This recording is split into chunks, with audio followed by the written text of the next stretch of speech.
Dragon Ball DAIMA Episode 9 is a giant Yamcha reference. Don't believe me? Stick around until the end of the video because I'm gonna explain it all, plus a whole lot of really interesting things that happened in this episode. But before we get to that, my name is Tony. I'm a nerd about the Japanese language. I've done translation, interpretation. I have a master's degree in Japanese language and linguistics. I love overthinking the Japanese language, and I love doing videos where I break down Dragon Ball and anime. If you're into that sort of thing, make sure to subscribe, like, and comment because there's more videos coming. So let's get into it. Here's the 10 things I noticed in Dragon Ball DAIMA Episode 9. Number 1, Glorio is rich. So in this episode, it's made clear that, well, King Kadan is not funding Glorio. So where's this money come from? He pays for this really nice room in a hotel. He pays for the food, and we've seen him pay for stuff before already. Where is he getting this money from? Well, we already know that he's working with Dr. Arinsu, so it's probably from her. However, at this point in time, Goku, Pansy, and Nahare don't know that yet. So perhaps they're starting to, well, maybe Pansy is starting to suspect that maybe there's something going on there. She's getting a little curious about where Glorio is getting his money from and who exactly he's working for. Number 2, Glorio does not eat. We haven't seen Glorio eat, right? Correct me if I'm wrong. I think we've just seen him drink water. We've seen Goku eat, and we've seen Glorio sit next to him when he was eating the hamburgers and all that. And yeah, we've seen Goku eat multiple times. But we haven't seen Glorio eat, so does that mean that, I don't know, he's part Glind or something like that? Or what is going on there? Or, well, because he's some kind of android-ish Majin that was created by Arinsu, that's still a theory, that's unconfirmed, then he doesn't need to eat? Is that like foreshadowing of that big reveal? Maybe? I don't know, but I just noticed that in this episode, yeah, we didn't see him eating, even though we got a lot of food in that hotel room. Number 3, this might be the first time we've ever seen Goku fight in a t-shirt and barefoot. So after he gets out of the bathroom, after he's done bathing, there's that whole sequence where the Dragon Ball gets stolen, and then Goku goes after them, and he's wearing that t-shirt that he gets from Pansy. It's got like a little bear on it, right? He also had that bear hat that was very cute, and he was barefoot. So can you think of another situation where we've seen Goku in an action scene and he was only wearing, you know, like a t-shirt and well, he was wearing pants too, but I mean, you know what I mean, and barefoot. Can you think of one? Because I can't. I can think of like the motorcycle jacket in the Cell Saga, right? And a bunch of other like various gis, and there's the snow outfit also in the Muscle Tower arc of the Red Ribbon Army arc. But I can't think of a t-shirt. Let me know if you can think of one. Drop it in the comments. Number 4, Hybis has the third eye that King Gomah wants so badly. So it seems, or at least we're getting foreshadowing, that living eye that Hybis found just randomly. Maybe he was playing with the zombies because he wanted to play the zombie game with Bulma and Vegeta and everybody. Ridiculous. I love that. It's like, you want to go play the zombie game? But anyway, that eyeball that he has on his belt that's alive somehow, it seems that might be that mysterious third eye that King Gomah keeps talking about. So, of course, Bulma asks Hybis what that third eye is, and he says he just found it. And then we get the next scene with Degesu and King Gomah. And, of course, King Gomah's freaking out because he's seeing how Goku defeated the Tamagami number 3, and they're advancing towards his location. He's freaking out. He says, oh, I should have gotten the third eye, that demon third eye, whatever. I'm not sure exactly how that's being translated in English. I'm just watching it in Japanese. But I'm sure you know what I'm talking about. So I don't think it's a coincidence that after Bulma asks about that weird living eye that Hybis has, then the next scene is King Gomah lamenting him not wishing for the third eye. So it seems that what's going to happen is that Hybis is going to continue taking the crew towards the I guess, well, first the second demon realm and then eventually the first demon realm towards King Gomah. And then maybe King Gomah will obtain the third demon eye from Hybis. Just, Hybis will unwittingly, unknowingly have brought it to him and then King Gomah is going to get a massive power up and maybe change forms and look a lot cooler than he does now. Looking forward to that. I think that's an excellent plot twist, and it's a great way to continue using Hybis. I'm enjoying Hybis. I hope he keeps getting scenes because just about every scene that he's in, it ends up being pretty funny. Number 5. So there's zombies in the demon realm. So of course that immediately made me wonder, so who are these zombies, right? Who were they originally? Perhaps are they those dead Glindians that we heard about in the previous episode that Arinsu mentioned? Are they dead third demon realm inhabitants? Or are they... I don't know. Like, I'm very curious to find out more about this. And also, this made me think we've gotten a werewolf in this episode, right? We've gotten a minotaur in like maybe 2 episodes ago, I think it was, or 3 episodes ago. We're seeing these like mythological / supernatural creatures in the demon realm. Did they also leave the demon realm? So, some of them at least, and then go to Earth? Because in, for example, the original Dragon Ball, we got a vampire that had pointy ears. And we've gotten other characters with pointy ears that aren't necessarily like supernatural / mythological creatures. For example, Dodoria has pointy ears. I've talked about Pilaf and Mr. Popo having pointy ears. Are all these characters from the demon realm? Like, this is making me more and more think that, yeah, they might be. And this would be a really, really interesting way to explain the weird stuff in Dragon Ball. Like, it's already explained Demon King Piccolo. I was like, up until now, we thought, oh, it was just Toriyama. He came up with the character. And that was it, right? He was explained as a demon, but then it was kind of retconned that actually he was a Namekian. But now it's been like double retconned, and actually, yeah, he was a demon. He was from the demon realm, and I love that. I think this is a really, really clever way to retcon, for example, like Fang the vampire, right? Like, so I'm enjoying this so far. We'll see where it all goes at the end.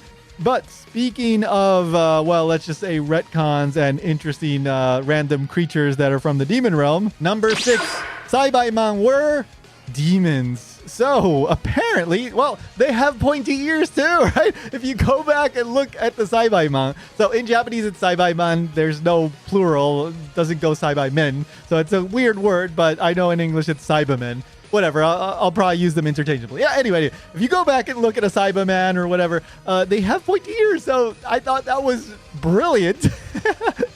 I love how it's all just coming down to pointy ears. It's so simple, and with this simple little thing, like, so many things are clicking into place in the overall, like, original Dragon Ball Z continuity.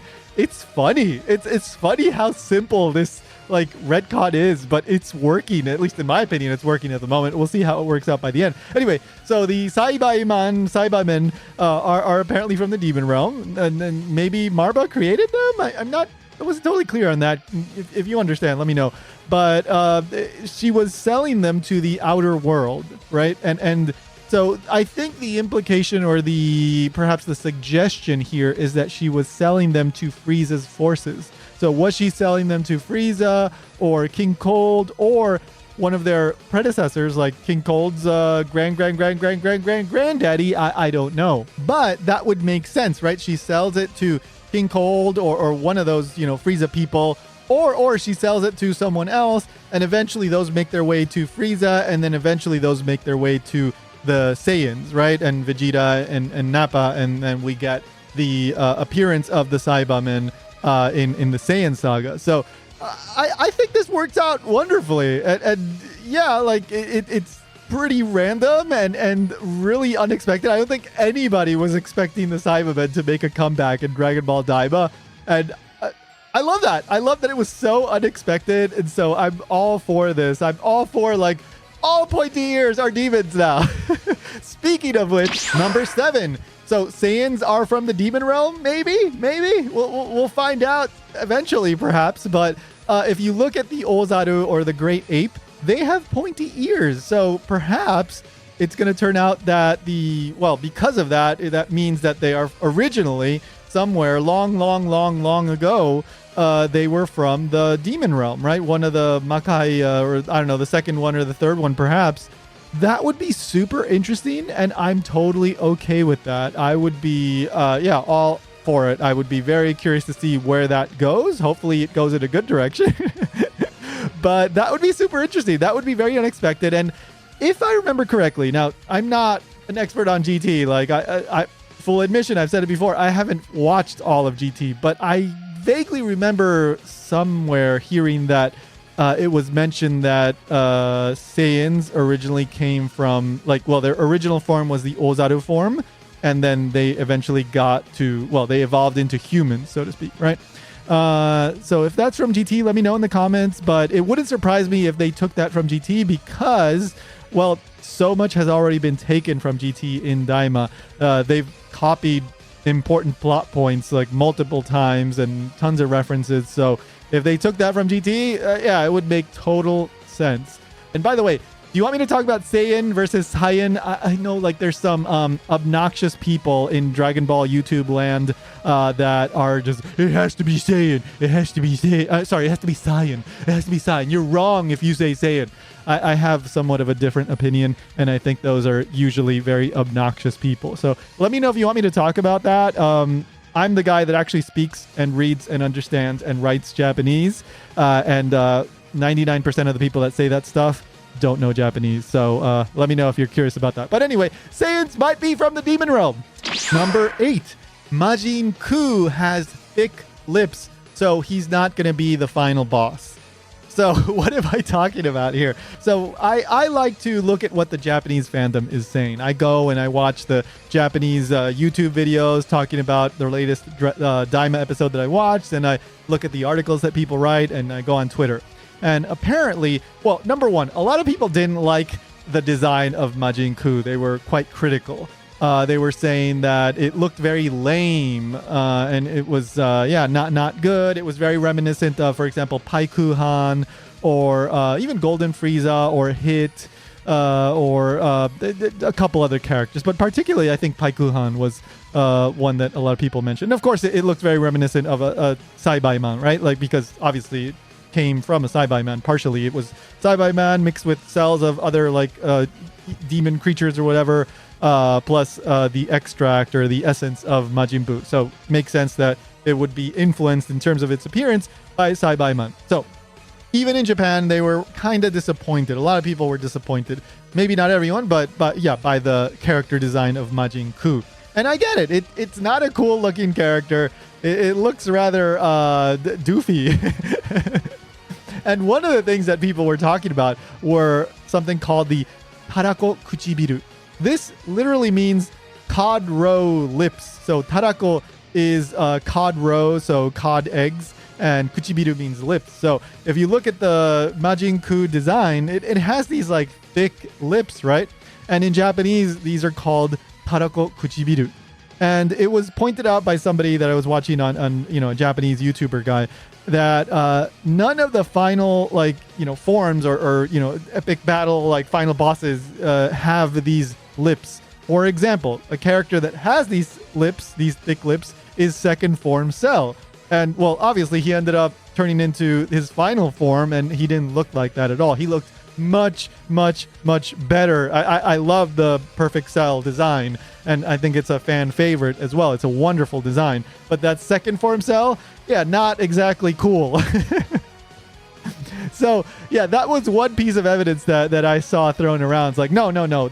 It has those lips, those thick lips, so it can't be the final form. Obviously, look, Dragon Ball is infamous for the transformations and the fusions, and with Buu, it's the absorptions, so this isn't going to be the final form. Something is going to happen. It's Majin Kuu. Something is going to happen. They have one more seed, so they're going to create another thing, another Majin, and maybe they'll fuse or something, and we'll see. So I think you have to remember that Toriyama, and by extension Dragon Ball in general, is very much about subverting expectations, right? You want to, have the final form of Frieza be the smallest, most compact one, right? Same with Kid Buu, right? That was the final form in terms of who they were battling, and it was the smallest form, right? So it's like you wouldn't expect that to be the case. You would think that Frieza would get bigger and bigger and bigger and bigger, and Toriyama loved to turn that on its head and go like, no, it's the tiny one. So you were expecting the next evolution of Majin Buu to be epic and all that. It's like, well, no, it's this like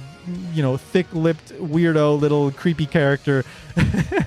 So I'm sure we'll see, probably even in the next episode, you know, how strong is Majin Kuu actually? Does he live up to the thick lips, or is he gonna subvert expectations? We'll see. We'll see very soon. Number 9. There's a lot of eating in Dragon Ball Daima. So I think just about every episode, maybe even every episode, I'd have to go back and check, has eating, right? And this isn't the case in Dragon Ball Z or even in the original Dragon Ball. Yes, Goku and Saiyans in general are infamous for eating a lot. And especially after a battle, there's so many times when Goku is just eating, right? And yeah, that's part of Dragon Ball. You expect that. But I don't think it's ever been a thing where it's like every episode you see Goku eating, right? I can't think of such an extended amount of episodes where we've seen that happen. So why is this? One thing that I was thinking, it's just to show the contrast between Nahare and Goku and I guess Pansy. And also maybe so that, like I mentioned in, I think it was my number 2, I think it was. No, number 2. That Glorio doesn't eat, right? Maybe that's one of the like hints that we're going to look back on and go like, oh yeah, Glorio was an absolute like just, you know, creation of Arinsu, and he was never eating, and we should have figured that out sooner. Maybe that's it. Or maybe just, you know, they like food, like Ghibli, right? They like to include food. And although there's some good gags with food, right? Like the lizard kebab, I think it was. And, oh, don't ask about the hamburgers and all that. So, I don't know. I like the food thing. I just thought it was kind of curious that, or interesting that so much food was being included in Dragon Ball Daima. Number 10. This entire episode is a giant, huge, immense, epic Yamcha reference. So, did you figure this out? Did you notice this? Because I didn't notice it right away. When I was compiling my list, I was thinking, and then it hit me. It hit me like a lightning bolt, and I was so happy when I figured this out because it's really funny. It's kind of, you know, you miss it at first, but once you realize it, it's totally in your face. So, what's the title of this episode? Number 1, the title of this episode is touzoku. That means like thieves or bandits.